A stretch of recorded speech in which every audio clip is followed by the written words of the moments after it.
this is Silambarasi. Welcome to my channel. என்னோட சேனல்ல வந்து ஃபேஷன் டிசைனிங் ரிலேட்டடான டிப்ஸ் அண்ட் ட்ரிக்ஸ் அண்ட் என்னென்ன இருக்கோ டெக்னிக்ஸ் இது எல்லாமே நான் உங்களுக்கு சொல்லி தருவேன். மறக்காம என் சேனலை சப்ஸ்கிரைப் பண்ணிக்கங்க.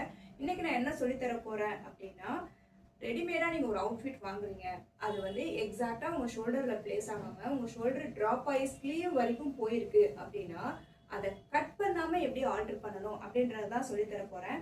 மறக்காம இந்த மாதிரி நிறைய வீடியோஸ்க்கு என்னோட சேனலை சப்ஸ்கிரைப் பண்ணி வச்சுக்கோங்க. வாங்க இதை எப்படி பண்ணலாம் அப்படின்றத நான் உங்களுக்கு காட்டுறேன். ஆக்சுவலாக இந்த அவுட்ஃபிட் எனக்கு கரெக்டாக தான் இருக்குது. ஒரு ட்ராப்பாக இருந்தால் எப்படி அதை மெஷர் பண்ணணும் அப்படின்றத நான் உங்களுக்கு சொல்லித்தரேன். இப்போ எனக்கு கரெக்டாக இருக்குது இந்த ஷோல்டர்.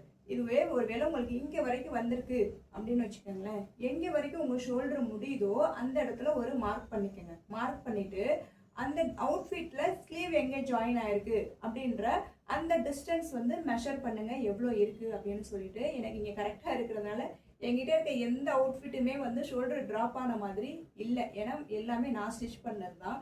அதனால எனக்கு வந்து ப்ராடக்ட் கிடைக்கல உங்களுக்கு கரெக்டாக சொல்றதுக்கு.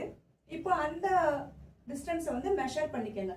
ஒருவேளை 1 இன்ச் அப்படின்னு இருக்குன்னா அந்த 1 இன்ச்சை நோட் பண்ணிக்கோங்க. 3/4 இன்ச் இல்லை 0.5 எவ்வளோ இருக்கோ அதை இங்கேருந்து இங்கே நீங்கள் மெஷர் பண்ணி நோட் பண்ணிக்கோங்க. ஓகேவா? இப்போ அடுத்து என்ன பண்ணணுன்றதை சொல்கிறேன். இந்த ஸ்லீவ் ஜாயின் பண்ண தையல்லேருந்து இங்கே ஷோல்ட்ரு இருக்கு இல்லையா, முடிஞ்சிருக்கு இல்லையா, இங்கே வரைக்கும் என்ன பண்ணுங்கள், எவ்வளோ இருக்குது அப்படின்றத பாருங்கள். அதோட மிட் பாயிண்ட் எடுத்துக்கோங்க. இப்போ எனக்கு 3 இன்ச் இருக்கா, இதோட மிட் பாயிண்ட் நான் எடுத்துக்கிறேன். எனக்கு 1.5 வரும். உங்களுக்கு எவ்வளோ இருக்கோ அந்த மிட் பாயிண்ட் எடுத்துக்கோங்க. இப்போ எனக்கு எக்ஸாம்பிளுக்கு 1 இன்ச் எக்ஸ்ட்ரா இருக்குது அப்படின்னு வச்சுக்கலாம். இப்போ அந்த 1 இன்ச் என்ன பண்ணுறேன்னா, இந்த பக்கம் 0.5 இந்த பக்கம் 0.5ன்னு நான் மார்க் பண்ணிக்கிறேன். இந்த மார்க் பண்ணியிருக்கேன் இல்லையா, அதுக்கு ரைட்லையும் லெஃப்ட்லையும் 0.5ன்னு மார்க் பண்ணிட்டேன். மார்க் பண்ணிவிட்டு இந்த சென்டராக ஒரு மார்க் பண்ணேன் இல்லையா, அதை ஒரு 2 இன்ச்சுக்கு நான் எக்ஸ்டெண்ட் பண்ணிக்கிறேன். 1.5லேருந்து 2 இன்ச் வரைக்கும் அதை நம்ம எங்கேருந்து எக்ஸ்டெண்ட் பண்ணணும் தெரியுமா? இங்கே தையல் போட்டிருக்கோம் இல்லையா, ஷோல்டருக்கான தையல், அந்த தையல்லேருந்து 1.5லேருந்து 2 இன்ச்சு ஸ்ட்ரைட்டாக கோடு போட்டுக்கோங்க. நம்ம டாட்டெல்லாம் பிடிப்போம் இல்லையா, அதே மாதிரி தான். இப்போ கனெக்ட் பண்ணிக்கோங்க. இது ஒரு டாட் லெக்ஸ் மாதிரி கனெக்ட் பண்ணிக்கோங்க. இதே ப்ரொசீஜரை இன்னொரு பக்கமும் பண்ணணும்.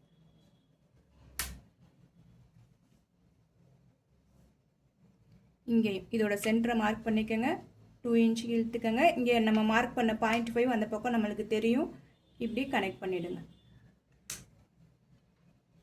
ஓகே, தெரியுதா? இப்போ ஒரு டாட் மாதிரி இதாகிடுச்சா? இதை தைக்கும் போது எப்படி தைக்கணும் அப்படின்னா, இங்கேருந்து இந்த எண்டு அப்படி வராதிங்க, ஃபினிஷிங் கரெக்டாக இருக்காது. இந்த சென்டர் பார்ட்டை அப்படி பிடிச்சிக்கோங்க. இந்த சென்டர்லேருந்து இங்கே ஸ்டார்ட் பண்ணி இங்கே கொண்டாந்து எண்ட் பண்ணணும். அகைன் இந்த பக்கம் தைக்கிறதுக்கு இந்த சென்டர்லேருந்து ஸ்டார்ட் பண்ணி இந்த சைடு ஷார்ப்பாக போய் எண்ட் பண்ணணும். தைச்சிட்டு இதை ஓப்பன் பண்ணி நல்லா அயன் பாக்ஸ் வச்சு நல்லா ப்ரெஸ் பண்ணி அயன் பண்ணிட்டீங்கன்னா நீங்கள் அங்கே தைச்சிருக்கீங்க அப்படின்றதே தெரியாது. அண்ட் உங்களோட ஷோல்டரும் எக்ஸாக்டாக உங்கள் ஷோல்டர் பாயிண்டில் வந்து நிற்கும். ஸோ இந்த ஐடியாவை நீங்களும் யூஸ் பண்ணி பாருங்கள். கண்டிப்பாகவே இது ஒர்க் அவுட் ஆகும். இந்த மாதிரி நிறைய வீடியோஸ்க்கு என்னோடய சேனலை சப்ஸ்கிரைப் பண்ணிக்கோங்க.